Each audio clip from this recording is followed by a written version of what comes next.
বিসমিল্লাহির রহমানির রহিম। একাদশ এবং দ্বাদশ শ্রেণীর শিক্ষার্থীবৃন্দ, সম্মানিত অভিভাবকবৃন্দ এবং সহকর্মীবৃন্দ, আসসালামু আলাইকুম। আমি আহমেদ বাউনী একাডেমির স্কুল অ্যান্ড কলেজের অনলাইন ক্লাসে, অ্যাকাউন্টিং ক্লাসের সবাইকে আমন্ত্রণ জানাচ্ছি এবং আমার পক্ষ থেকে, আমাদের প্রতিষ্ঠানের পক্ষ থেকে শুভেচ্ছা জানাচ্ছি। আজকে আমি তোমাদের হিসাব বিজ্ঞান বিষয় নিয়ে কথা বলবো, হিসাব বিজ্ঞান দ্বিতীয় পত্র। তার আগে বলে দিচ্ছি যে আমরা দীর্ঘদিন লকডাউনের জন্য নিয়মিত ক্লাসে উপস্থিত হতে পারছি না। সেই জন্য আমাদের সম্মানিত অধ্যক্ষ মহোদয় তোমাদের জন্য অনলাইনে বিশেষ ক্লাসের আয়োজন করেছেন। আমি আশা করি তোমরা আমাদের সাথে এখন যুক্ত হয়ে আছো। আমি আজকে যেটা আলোচনা করব সেটা হচ্ছে হিসাব বিজ্ঞান accounting second paper chapter 4, capital of joint stock company, যৌথ মূলধনী কোম্পানির মূলধন নিয়ে আমি কথা বলবো। আমি আমার অধ্যক্ষ মহোদয়কে ধন্যবাদ জানাচ্ছি যে আমাকে এই ক্লাসে সুযোগ করে দেওয়ার জন্য, অনলাইন ক্লাসে সুযোগ করে দেওয়ার জন্য। জয়েন্ট স্টক কোম্পানির হিসাব, জয়েন্ট স্টক কোম্পানির হিসাবের দুটি অংশ, একটা হচ্ছে কালেকশন অফ ফান্ড আর একটা হচ্ছে ইউটিলাইজেশন অফ ফান্ড।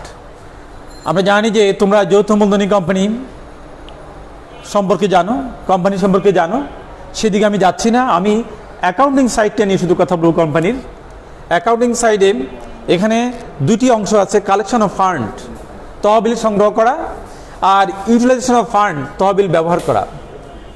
আমরা জানি যে ব্যবসা করতে গেলে অর্থের দরকার হয়, সেই অর্থ আগে সংগ্রহ করতে হয়, তারপর সে অর্থের ব্যবহার করতে হয়।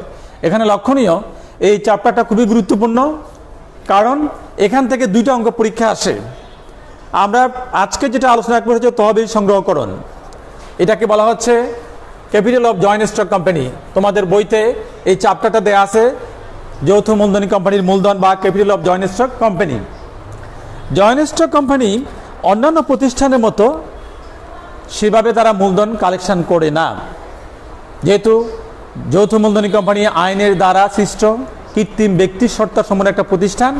এটা আইন দ্বারা গঠিত, আইন দ্বারা পরিচালিত, আইন দ্বারা নিয়ন্ত্রিত। বাংলাদেশে বর্তমানে এটা 1994 সনে আইন দ্বারা গঠিত হচ্ছে। এর আগে 1913 সালের ব্রিটিশ আইন দ্বারা এটা পরিচালিত হতো।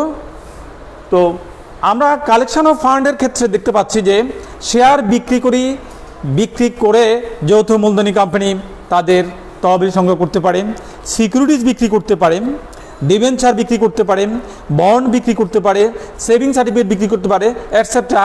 এগুলা বিক্রি করে তারা তাদের মূলধন কালেকশন করবে, ফান্ড কালেকশন করবে।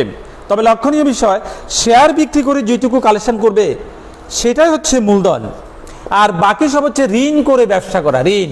বাকি এগুলা সব হচ্ছে ঋণ, এটা ঋণ, এটা ঋণ, এগুলো সব ঋণ, লোন।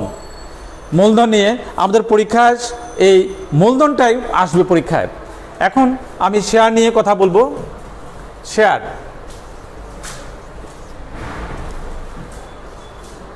আমি আশা করি তোমরা সবাই আমাদের সাথে যুক্ত হয়েছো। যারা এখনো যুক্ত হতে পারো নাই, খুব শিগগিরই যুক্ত হয়ে যাও। আমি শেয়ার নিয়ে কথা বলছি। শেয়ার, শেয়ারটা কি? শেয়ার হচ্ছে মূলধনের একটা অংশ, মালিকানার একটা অংশ, যাকে ক্ষুদ্র ক্ষুদ্র অংশে ভাগ করা হয়। মালিকানার একটা অংশ, মূলধনের একটা অংশ হচ্ছে শেয়ার। অষ্টাদশ শতাব্দীতে শিল্প বিপ্লব হয়। এই শিল্প বিপ্লবের ফলে উৎপাদন পদ্ধতির ব্যাপক পরিবর্তন হয়। বৃহদায়তন উৎপাদনের জন্য প্রচুর পরিমাণে মূলধন দরকার হয়। তখন এক মালিকানা কারবার এবং অংশীদারি কারবার পক্ষে সেই মূলধন সংগ্রহ করা সম্ভব হয়নি। তখনই ইংল্যান্ডে যৌথ মূলধনী কোম্পানির উদ্ভব হয়। আর এই যৌথ মূলধনী কোম্পানির মূলধনকে কতগুলো ক্ষুদ্র ক্ষুদ্র অংশে ভাগ করা হয়, তাদের প্রত্যেকটিকে এক একটি শেয়ার বলা হয়। তাইলে শেয়ার হচ্ছে যৌথ মূলধনী কোম্পানির মূলধনের ক্ষুদ্র ক্ষুদ্র একক। যৌথ মূলধনী কোম্পানির আমরা যদি প্রকারভেদ করতে যাই, সেখানে আমরা দুই প্রকারের পাবো। একটা হচ্ছে পাবলিক লিমিটেড কোম্পানি, আর একটা হচ্ছে প্রাইভেট লিমিটেড কোম্পানি।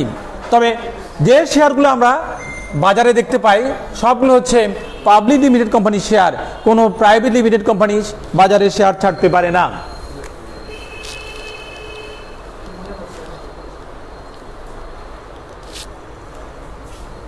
কোম্পানি বাজারে শেয়ার বিক্রি করে মূলধন জোগাড় করবেন, শেয়ার অ্যালটমেন্ট, শেয়ার বিলিকরণ, শেয়ার বিলিং। কোম্পানি শেয়ার বিলি করে, শেয়ার বিক্রি করে, শেয়ার ইস্যু করে বাজার থেকে মূলধন সংগ্রহ করবে। কোনো কিছু বিক্রির প্রশ্ন যখন আসে তখন তার দামের প্রশ্ন আসে। এখানে তিনটি দামে শেয়ার বিক্রি করা যায়। এক নম্বর হচ্ছে issue of share, issue of share at par. দুই নাম্বার হচ্ছে issue of share at a premium.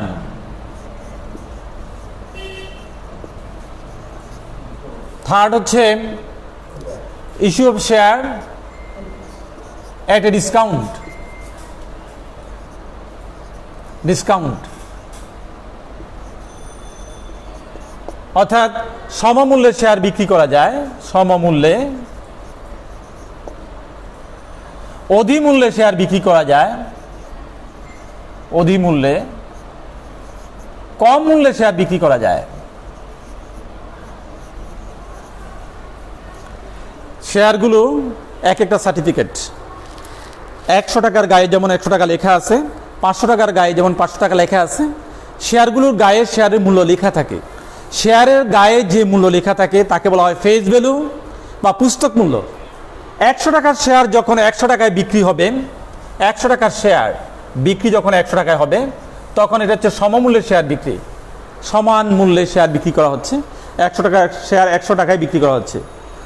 অধিমূল্য হচ্ছে যে 100 টাকার শেয়ার যদি আমি বেশি মূল্যে বিক্রি করি, সে 110 টাকা বিক্রি করলাম, তাহলে একটু বেশি মূল্যে। কম মূল্য হচ্ছে যে 100 টাকার শেয়ার আমি 90 টাকা বিক্রি করলাম, এটা হচ্ছে কম মূল্যে। অর্থাৎ আমরা দেখতে পাচ্ছি যে বাজারে 3 দামের শেয়ার বিক্রি করা যায়: সমমূল্যে, বেশি মূল্যে এবং কম মূল্যে। সমমূল্যে এবং বেশি মূল্যে, কম মূল্যে। তাইলে 100 টাকার শেয়ার 100 টাকা বিক্রি করলে সমমূল্য হবে, 100 টাকার শেয়ার 110 টাকা বিক্রি করলে অধিমূল্য হবে, 100 টাকার শেয়ার 90 টাকা বিক্রি করলে কম মূল্য হবে। তবে কোম্পানি আইনে স্পষ্ট বলা আছে, আমি শুরুতে বলেছি জয়েন্ট স্টক কোম্পানি আইন দ্বারা গঠিত, আইন দ্বারা পরিচালিত, আইন দ্বারা নিয়ন্ত্রিত।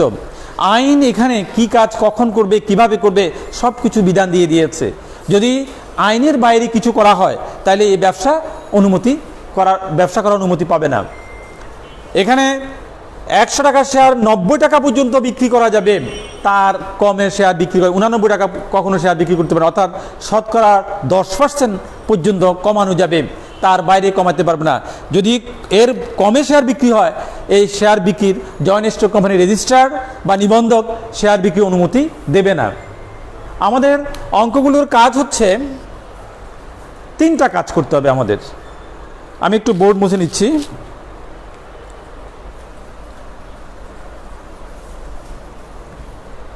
আমাদের 3 রকম কাজ করতে হবে অঙ্কগুলোতে।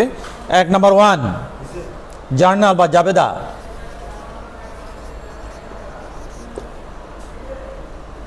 জাবেদা। নাম্বার 2 খতিয়ান, লেজার বা খতিয়ান। খতিয়ান। নাম্বার 3 ফিনান্সিয়াল স্টেটমেন্ট, আর্থিক অবস্থার বিবরণী। ফিনান্সিয়াল স্টেটমেন্ট সংক্ষিপ্ত লিখছি, আর্থিক অবস্থার বিবরণী। আর্থিক অবস্থার বিবরণী, স্টেটমেন্ট অফ ফিনান্সিয়াল পজিশন, অবস্থার বিবরণী। তাহলে আমাদেরকে 3টি কাজ করতে হবে অঙ্কগুলোতে। প্রথমে করতে হবে জাবেদা, জার্নাল। তারপরে করতে হবে খতিয়ান বা লেজার। এরপরে করতে হবে financial statement of financial position অথবা স্টেটমেন্ট অফ ফিনান্সিয়াল পজিশন, আর্থিক অবস্থার বিবরণী তৈরি করতে হবে। 3টি কাজ। তবে খতিয়ানের মধ্যে শুধু ব্যাংক অ্যাকাউন্ট করলে চলবে, অন্য কোনো খতিয়ান করার খুব একটা প্রয়োজন পড়ে না, শুধু ব্যাংক খতিয়ান করতে হবে। আর জাবেদাগুলো নির্দিষ্ট কয়েকটা জাবেদা করতে হবে। আমি এখন জাবেদাগুলো করে দেখাচ্ছি তোমাদেরকে, তোমরা আমার সাথে সাথে তোমাদের খাতায় তুলে ফেলো, তাহলে পরে তোমরা মনে রাখতে পারবে। যেহেতু অঙ্ক কাজে, অঙ্ক যদি রেকর্ড না থাকে অঙ্ক করতে পারবে না। প্রথম, আমি আগে বলেছি শেয়ার বিক্রি করে কোম্পানি মূলধন সংগ্রহ করবে। তো শেয়ার বিক্রি করে কোম্পানি মূলধন সংগ্রহ করে প্রথমে বিক্রি করে নগদ টাকা আসবে, নগদ অর্থপ্রাপ্তি।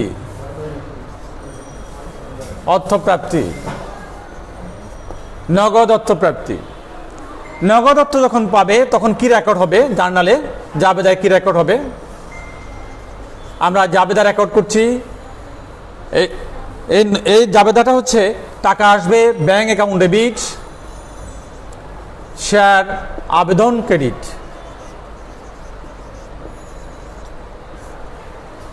কোম্পানি যখন বাজারে শেয়ার ছাড়ে, বিভিন্ন কর্নার থেকে বিভিন্ন ব্যক্তি বা প্রতিষ্ঠান আবেদন করে, আবেদনের সাথে আবেদনকারীরা টাকা দিয়ে আবেদন করে।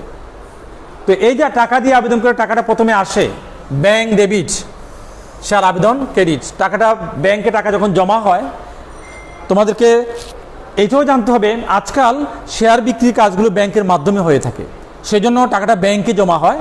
তাহলে যারা আবেদনকারী আবেদন করবে ব্যাংকের মাধ্যমে, তারা ব্যাংকে আগে টাকা জমা দিবে, ব্যাংক অ্যাকাউন্ট ডেবিট, শেয়ার আবেদন হিসাব ক্রেডিট। এটা হচ্ছে 1 নম্বর জাবেদা। নাম্বার 2 নম্বর জাবেদা, এই আবেদনের টাকাটা কোম্পানি কি করবে? মূলধনে স্থানান্তর করবে। মূলধনের, আবেদনের অর্থ মূলধনের স্থানান্তর, অর্থ মূলধনে বা মূলধন হিসাবে স্থানান্তর।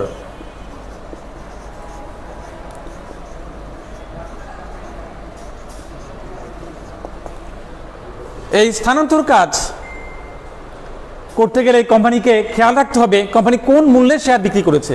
যদি সমমূল্যের শেয়ার হয়, সমান মূল্যের শেয়ার হয়, 100 টাকার শেয়ার যদি আমি 100 টাকা বিক্রি করি, তাহলে রেকর্ড হবে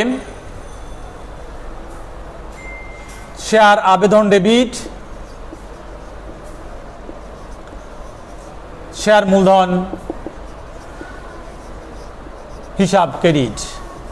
যদি আমি 100 টাকার শেয়ার 100 টাকায় বিক্রি করি, তাহলে এই রেকর্ড হবে। যদি আমি বেশি মূল্যে শেয়ার বিক্রি করি, তাহলে রেকর্ড একটু ভিন্ন হবে, বেশি মূল্যে, অধিহারে।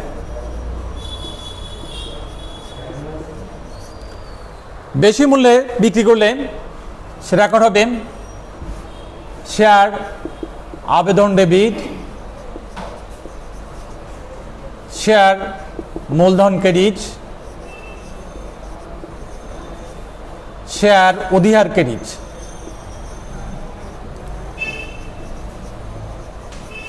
অর্থাৎ আমি 100 টাকার শেয়ার বিক্রি করেছি 110 টাকায়, বেশি মূল্যে বিক্রি করেছি, মূলধনে থাকবে 100 টাকা, বেশি আসছে 10 টাকা, আলাদা রেকর্ড করতে হবে,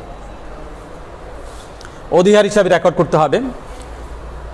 তাহলে এখানে জাবেদা একটু পরিবর্তন আসছে। যদি আমি কম মূল্যে শেয়ার বিক্রি করি, সেখানে একটু পরিবর্তন আসবে, কম মূল্যে শেয়ার বিক্রির ক্ষেত্রে এটা রেকর্ড হবে শেয়ার আবেদন ডেবিট, শেয়ার অবহার ডেবিট, ডিসকাউন্ট অবহার ডেবিট, শেয়ার মূলধন ক্রেডিট। এখানে লক্ষণীয়, আমি পেয়েছি 90 টাকা, আমি কম মূল্যে শেয়ার বিক্রি করেছি, 100 টাকার শেয়ার 90 টাকা বিক্রি করেছি, আমার ঘাটতি পড়েছে 10 টাকা, মূলধনে থাকবে 100 টাকা। এখানে একটা জিনিস লক্ষণীয়, সেটা হচ্ছে যে শেয়ার যে দামে বিক্রি হোক না কেন, সমমূল্যে বিক্রি বেশি মূল্যে এবং কম মূল্যে, মূলধন কিন্তু সবসময় সমান, মূলধন সবসময় সমান থাকবে, মূলধনে হেরফের করা চলবে না। তোমরা দেখতে পাচ্ছ মূলধন সবসময় সমান থাকবে, অর্থাৎ কোম্পানি আইন বলেছে যে দামে তুমি শেয়ার বিক্রি করো না কেন মূলধন কখনো কম বেশ হবে না। বেশি মূল্যে বিক্রি করলেও সেই মূলধন 100 টাকা হয়েছে, সমান মূল্যে বিক্রি করলেও মূলধন 100 টাকা হয়েছে, কম মূল্যে বিক্রি করলেও মূলধন 100 টাকা হয়েছে। তাইলে এই জাবেদাগুলো তোমরা নোট করে রাখবে, রেকর্ড করে রাখবে, লিখে রাখবে খাতার মধ্যে, দুইটা প্রধান জাবেদা। এরপরে আমাদের নির্দিষ্ট আরও দুইটা জাবেদা আছে, সেই জাবেদাগুলো আমি দেখিয়ে দিচ্ছি। দুইটা অথবা তিনটা হতে পারে, এটাকে ভাঙলে তিনটা হবে, না হলে দুইটা হবে। এবার কোম্পানি যদি বেশি আবেদন পেয়ে যায়, অতিরিক্ত আবেদন, অতিরিক্ত আবেদন, অতিরিক্ত অতিরিক্ত আবেদনের অর্থ ফেরত। যদি কোম্পানি বেশি শেয়ার আবেদন পেয়ে যায়, কারণ বাজারে যখন শেয়ার বিক্রির বিজ্ঞাপন দেওয়া হয় তখন বিভিন্ন কর্নার থেকে মানুষ আবেদন করে, এই আবেদনকারীরা কেউ কারোর সাথে যোগাযোগ করে আবেদন করে না, যার কারণে দেখা যাচ্ছে কোম্পানি অনেক সময় যে পরিমাণ শেয়ার বাজারে ছেড়েছে তার থেকে বেশি পরিমাণে আবেদন আসতে পারে। সে যদি বেশি আবেদন আসে, কোম্পানি 1 লাখ শেয়ার বাজারে ছেড়েছে, আবেদন আসছে 1,20,000, এখন 20,000 কি করবে? অতিরিক্ত আবেদন 20,000 কোম্পানিকে ফেরত দিতে হবে, কোম্পানি আইনে তাকে ফেরত দিতে হবে, কারণ অতিরিক্ত আবেদন সে গ্রহণ করতে পারবে না। যদি ফেরত হয়, আবেদনকারী যখন আবেদন করে তখন অর্থ দিয়ে আবেদন করে, তখন ব্যাংক ডেবিট হয়, আর ফেরত দিলে কি হবে? ব্যাংক ক্রেডিট হবে, টাকা চলে যাবে। শেয়ার আবেদন ডেবিট, আবেদন ডেবিট, ব্যাংক ক্রেডিট। যে পরিমাণ শেয়ার বেশি হয়েছে সেটুকু ফেরত দেওয়া হয়েছে, আমরা ফেরত দিলে এই জাবেদা রেকর্ড করব। নাম্বার 4, অবলেখন কমিশন। আমি বলবো একটু পরে, অবলেখন কমিশন অথবা ব্যাংক ফি অথবা প্রাথমিক খরচ। কোম্পানি যারা শেয়ার বিক্রির জন্য দায়িত্ব নেবে তাদেরকে বলা হয় আন্ডাররাইটার বা অবলেখক। আমরা জানি যে শেয়ার বিক্রি একটা ঝামেলার ব্যাপার, সেজন্য কোম্পানি তৃতীয় কোনো পক্ষের সাথে চুক্তি করে, সাধারণত ব্যাংক এই কাজটা করে দিয়ে থাকে, ব্যাংকের মাধ্যমে শেয়ার বিক্রি করে থাকে। সে ইস্টার্ন ইলেকট্রনিক্স কোম্পানি বাজারে শেয়ার ছাড়লো, তারা সোনালী ব্যাংকের সাথে চুক্তি করেছে শেয়ার বিক্রির জন্য। এখন এখানে সোনালী ব্যাংক হচ্ছে অবলেখক, আর সোনালী ব্যাংক তাদের এই কাজটা যে করে দেবে, তারা কিন্তু ফি ছাড়া, চার্জ ছাড়া কাজ করবে না। সোনালী ব্যাংকে কাজের বিনিময়ে কমিশন দিতে হবে। এই যে কমিশন দিতে হবে, এটাকে বলা হয় অবলেখন কমিশন। এটা কোম্পানির শেয়ার মূলধন সংগ্রহের জন্য তৈরি করার রাখা হয়, সে সময় এটা ব্যবহার করা হয়। অথবা ব্যাংক ফি অথবা প্রাথমিক খরচ, এই কাজে যদি দেওয়া হয় তাহলে কিভাবে রেকর্ড হবে? রেকর্ড হবে এভাবে: অবলেখন কমিশন ডেবিট, লেখন কমিশন ডেবিট,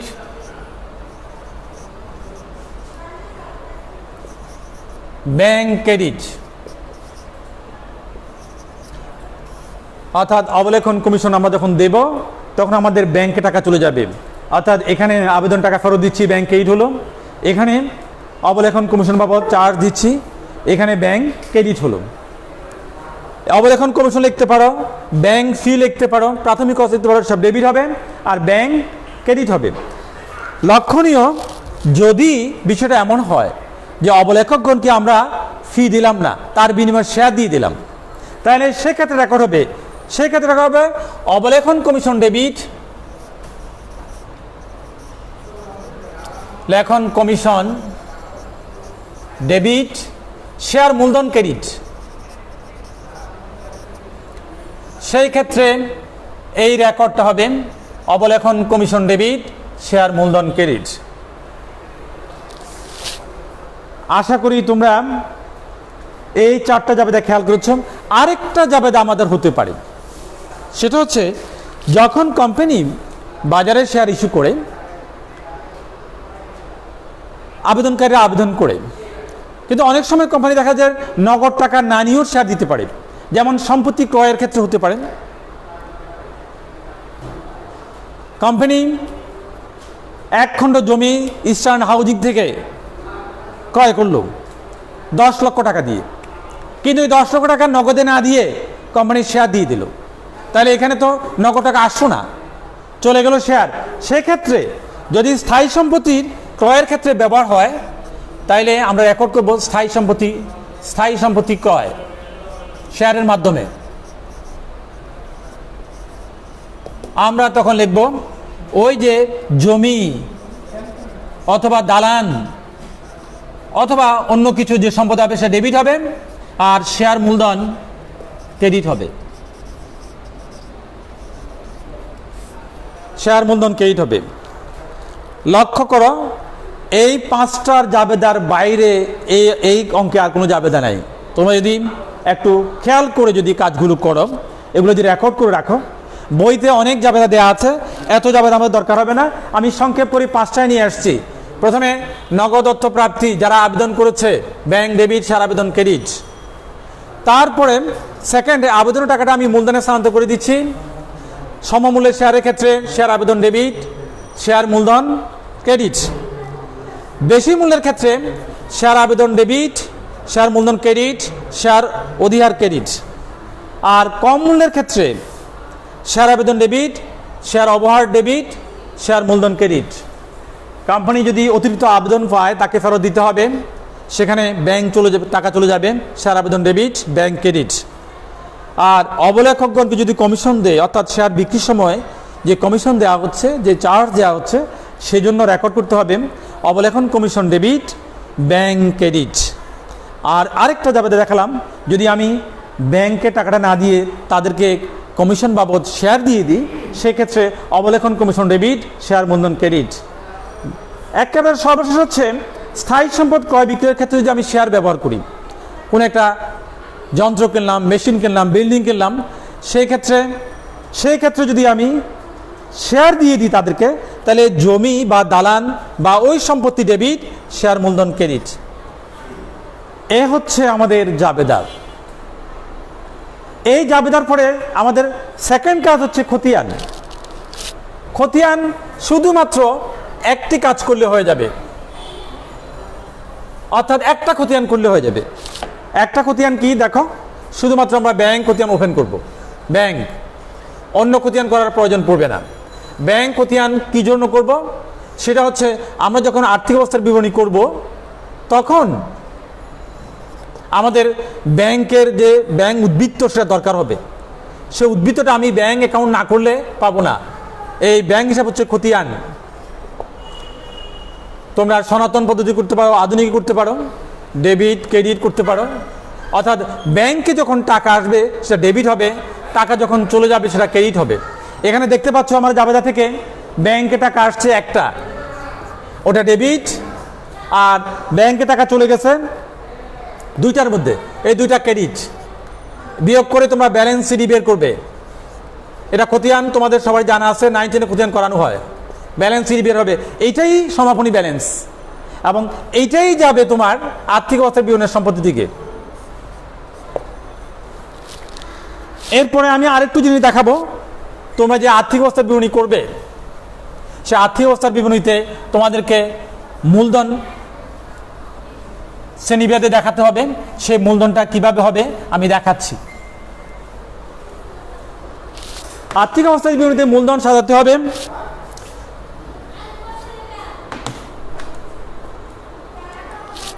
যৌথ মূলধনী কোম্পানির মূলধনের শ্রেণী বিভাগ। যৌথ মূলধনী কোম্পানির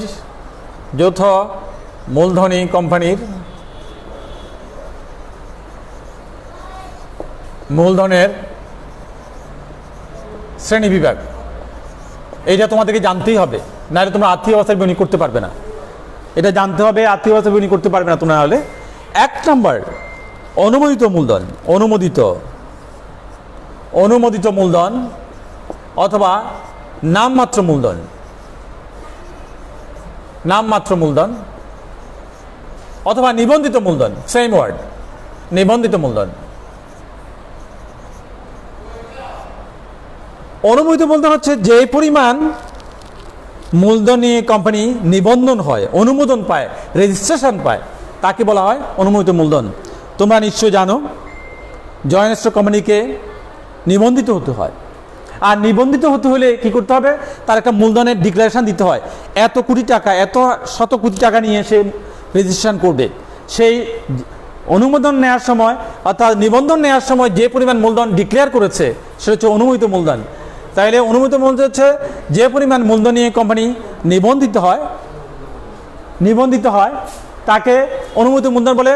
এটাকে অথরাইজ ক্যাপিটাল বলা হয়, নমিনাল ক্যাপিটাল বলা হয়, রেজিস্টার্ড ক্যাপিটাল বলা হয়, সেম ওয়ার্ড। নাম্বার 2 হচ্ছে ইস্যুকৃত মূলধন। ইস্যুকৃত মূলধন, ইস্যুড ক্যাপিটাল। ইস্যুকৃত মূলধন অনুমোদিত মূলধনের যতটুকু বাজারে ইস্যু করা হবে। সে কোম্পানি 100 কোটি টাকা নিয়ে রেজিস্ট্রেশন করেছে, অনুমোদন নিয়েছে। এবছর বাজারে কোম্পানি 50 কোটি টাকার শেয়ার ছেড়েছে।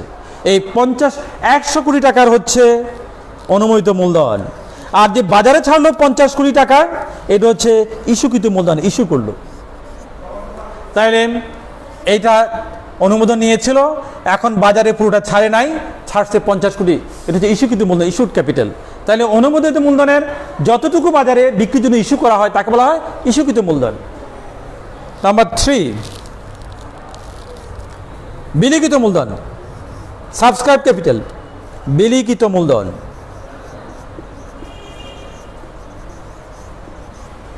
বিলিখিত মূলধন যে পরিমাণ মূলধন কোম্পানি বাজারে ইস্যু করেছিল সেগুলোর বিলি করবে, বন্টন করবে। এখন ইস্যুকৃত মূলধন এবং বিলিখিত মূলধন অনেক সময় সমান হয়ে যাবে, আবার অনেক সময় পার্থক্য হতে পারে। কোম্পানি বাজারে ছেড়েছে 50 কোটি টাকার শেয়ার, আবেদন এসেছে 40 কোটি টাকার। তাইলে এখন এই ক্ষেত্রে ইস্যুকৃত মূলধন হচ্ছে 50 কোটি আর বিলিখিত মূলধন হবে কত, 40 কোটি। হ্যাঁ, যদি কোম্পানি আবেদন বাজারে ছেড়েছে 50 কোটি, আবেদনও 50 কোটি আসছে বা বেশি আসছে, সেই ক্ষেত্রে ইস্যুকৃত এবং বিলিখিত সমান হয়ে যাবে। তাইলে ইস্যুকৃত মূলধনের যতটুকু বিলি করা হয়, বন্টন করা হয়, তাকে বলা হয় বিলিখিত মূলধন। আর নাম্বার 4 পেইড আপ ক্যাপিটাল বা পরিশোধিত মূলধন বা আদায়কৃত মূলধন। আদায়কৃত মূলধন, আদায়কৃত মূলধন। আদায়কৃত মূলধন হচ্ছে যে এই যে কোম্পানি ইস্যু করলো, বিলি করলো, মানুষের কাছ থেকে টাকা আদায় করলো, যত টাকা আদায় করলো ততটুকু হচ্ছে আদায়কৃত মূলধন। তবে এখন আদায়কৃত মূলধন এবং বিলিখিত মূলধন সমান হয়ে যাচ্ছে, কারণ হচ্ছে এখন শেয়ারগুলো আর কিস্তিতে বিক্রি হয় না। এখন আগে শেয়ারগুলো কিস্তিতে বিক্রি হতো, সেখানে কিস্তির টাকা সম্পূর্ণ আদায় না হতো, অনেক সময় হয় না। কিন্তু এখন যেহেতু আবেদনকারীরা আবেদন করার সময় সম্পূর্ণ টাকা দিয়ে আবেদন করে, সেজন্য বিলিখিত এবং আদায়কৃত সমান হয়ে যাবে। অনেক সময় দেখা যাবে যে অনুমোদিত মূলধন যা, ইস্যুকৃত মূলধনও তা, বিলিখিত মূলধনও তা, আদায়কৃত মূলধনও তা। কীভাবে হচ্ছে, 100 কোটির অনুমোদন নিয়েছে, 100 কোটি বাজারে ছেড়েছে, 100 কোটির আবেদন আসছে, 100 কোটি আদায় হয়েছে, তাইলে হয়ে গেল। তোমাদের এই মূলধনের শ্রেণীটা খুবই গুরুত্বপূর্ণ। আর্থিক অবস্থার বিরুদ্ধে সাজাতে গেলে আমাদের মূলধনের শ্রেণী অনুযায়ী সাজাতে হবে, এটা তোমাদেরকে মনে রাখতে হবে। তোমরা যদি তোমাদের বইয়ের যে চ্যাপ্টার 4M যৌথ মূলধনী কোম্পানির মূলধন, এই চ্যাপ্টারটা একটু বের করে দেখো, সেখানে দেখবে যে মূলধনের শ্রেণী দেওয়া আছে। আমি তোমাদেরকে হেল্প করছি মাত্র, তোমাদেরকে বই থেকে নিতে হবে জিনিসগুলো। বইতে সব জিনিস আছে, তবে আমি জাবেদাগুলো সংক্ষিপ্ত করে দিয়েছি, খতিয়ানটা বুঝিয়ে দিয়েছি, আর্থিক অবস্থার বিবরণীর মূলধনের অংশ দেখিয়ে দিয়েছি। এখন তোমরা তোমাদের বই খুলে এগুলো দেখবে এবং কাজ করবে। জানি না তোমরা কতজন লিঙ্ক হয়েছে আমার সাথে, কতজন হয়েছে লিঙ্ক? সময় আর আছে? হ্যাঁ, তাইলে আমরা কোম্পানির অনুমোদিত মূলধন, নামমাত্র মূলধন দিয়েছি, ইস্যুকৃত মূলধন, বিলিখিত মূলধন, আদায়কৃত মূলধন। এখন আমি আর্থিক অবস্থার বিবরণী কিভাবে সাজাবে সেটা দেখাই দিচ্ছি। আর্থিক অবস্থার বিবরণী আজকে আমি অঙ্ক করাচ্ছি না, অঙ্ক ডিজাইন করছি। তোমরা মনে রাখবে যে ডিজাইন খুবই ইম্পর্টেন্ট। আমি অঙ্কের নমুনা দিয়ে দিচ্ছি, তোমরা তারপরে কাজ দেখলেই অঙ্ক করা, অঙ্ক দেখলেও বুঝতে পারবে।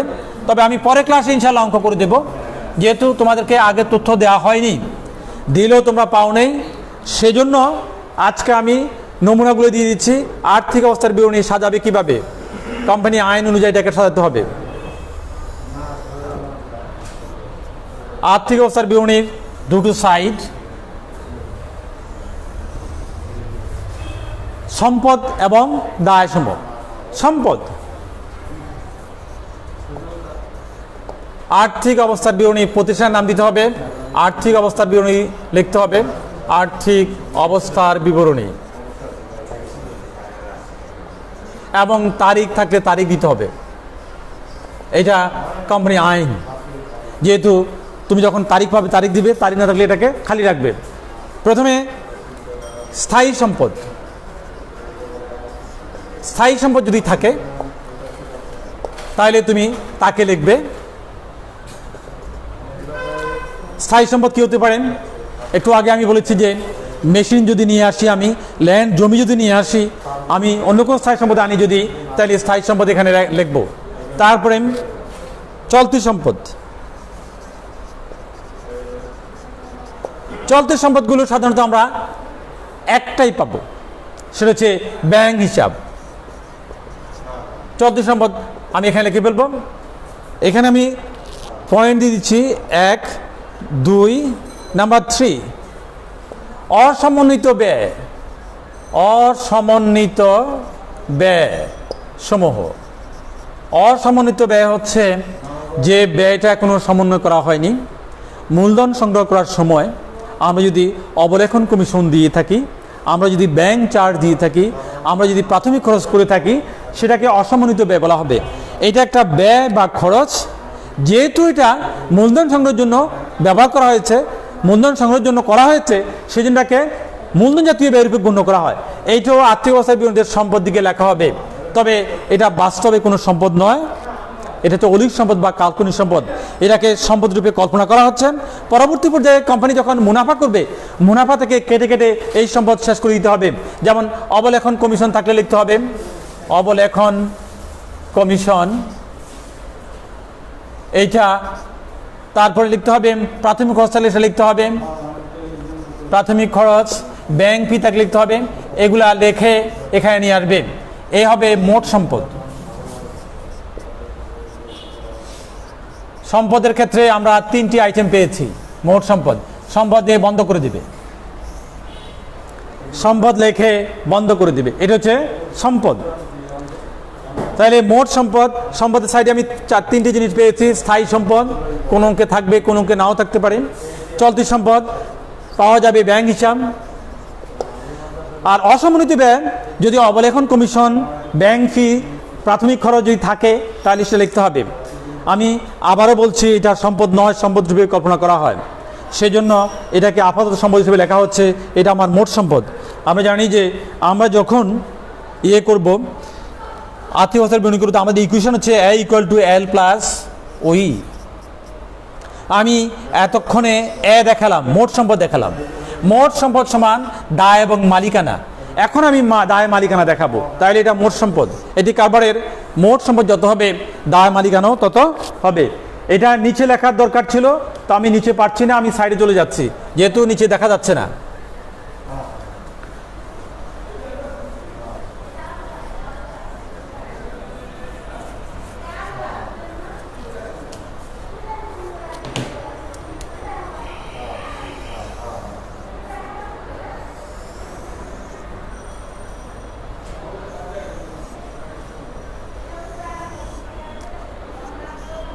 মনে রাখবে, এটা কিন্তু আলাদা নয়, এটা নিচের অংশ।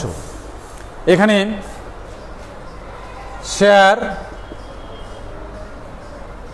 মালিকের, অথবা আমরা লিখতে পারি শেয়ার মূলধন এবং দায়, শেয়ার মূলধন এবং দায়। কোম্পানি যে মূলধন সংগ্রহ করবে সেই মূলধনটা আমরা প্লেস করবো এখানে, সাজাতে হবে এভাবে। প্রথমে অনুমোদিত মূলধন, অনুমোদিত মূলধন, অনুমোদিত মূলধন আমরা যদি আমি বাজারে যে শেয়ার পরিমাণ ছাড়লাম, যদি শেয়ার মূল্য 100 টাকা হয়, এত টাকা মূল্যের এত শেয়ার, এত শেয়ার লিখব, লেখে এখানে দর দর দিয়ে এখানে বন্ধ করে দেবে। এটা কোম্পানি আইন, অনুমোদিত মূলধন লিখে বন্ধ করে দিতে হবে। নাম্বার 2, ইস্যুকৃত মূলধন, ইস্যুকৃত মূলধন এইটাও লিখতে হবে, এত শেয়ার এত টাকা মূল্যের, লেখে এখানে লেখে বন্ধ করে দিতে হবে। নাম্বার 3, আদায়কৃত মূলধন বা বিলিখিত আদায়কৃত, আমি একসাথে লিখে ফেললাম, বিলিখিত এবং আদায়কৃত মূলধন। এইটাও এত শেয়ার এত টাকা মূল্যে আদায়কৃত, আদায়কৃত লিখতে হবে। যেহেতু আদায়কৃত আসছে সেজন্য আমরা আর এটাকে বন্ধ করতে পারবো না, এই দুটাকে বন্ধ করে দিলাম, কোম্পানি আইন এভাবে বন্ধ করতে হবে। কিন্তু যে আদায়কৃত আসবে আর বন্ধ করা যাবে না। এবার আমি লিখব আরেকটা হেডিং, সঞ্চিতি উদ্বৃত্ত সমূহ। এটা ছিল শেয়ার মূলধন, শেয়ার মূলধনের হেডিং, এটা হচ্ছে শেয়ার মূলধনের হেডিং। আর আরেকটা হচ্ছে সঞ্চিতি এবং উদ্বৃত্ত সমূহ, সঞ্চিতি ও উদ্বৃত্ত সমূহ। সঞ্চিতি ও উদ্বৃত্ত সমূহ, সঞ্চিতি ও উদ্বৃত্তের মধ্যে আমরা একটা আইটেম পেতে পারি, সেটা হচ্ছে শেয়ার অধিহার। শেয়ার অধিহার যদি থাকে সেটা এখানে লিখতে হবে। তারপরে এখানে আনতে হবে মোট দায় এবং মালিকানা, মোট দায় ও মালিকানা বা মালিকের শর্ত, মালিকের শর্ত।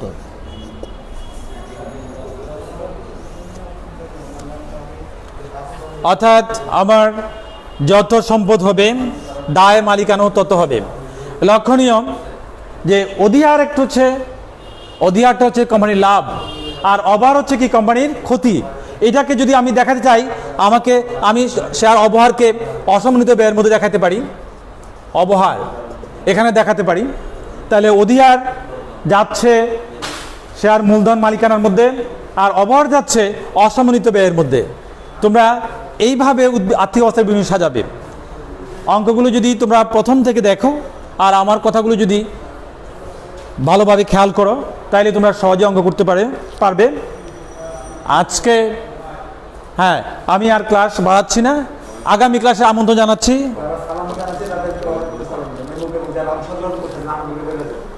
হ্যাঁ, তোমরা অনেকে অংশগ্রহণ করেছ। শিমলা ইসলাম ফারিয়া, তৈয়বা, সৈয়দ আহমদ স্যার আছেন এখানে, আর তারপরে কি রাকুম, রুকু আছে, মেনহাজ আবুদ্দিন, সবাইকে আমি আমার, আরও অনেকে আছে আমাদের এখানে, আমাদের সহকর্মীরা আছেন, মেহরিমা আছে, নাদিয়া আছে, মাহিনুর আছে, আরিফ, আব্দুল মজিদ সাহেব আছে, অনেকে পার্টিসিপেট করেছেন, আমার ক্লাসটা দেখেছেন। সবাইকে সালাম এবং আন্তরিক শুভেচ্ছা জানাচ্ছি। আশা করি আমি এই ক্লাসটা ভালো করতে পারি না, যেহেতু আমরা অনলাইনে অভ্যস্ত নয়।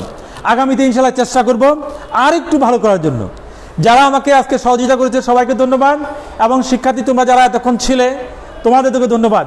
আগামী ক্লাসে রুটিন দেওয়া আছে, আগামী ক্লাসে ইনশাল্লাহ আমরা হাজির থাকব, আমরা ক্লাসগুলো খেয়াল করব, দেখবে তোমাদের অঙ্কগুলো সহজ হয়ে যাবে।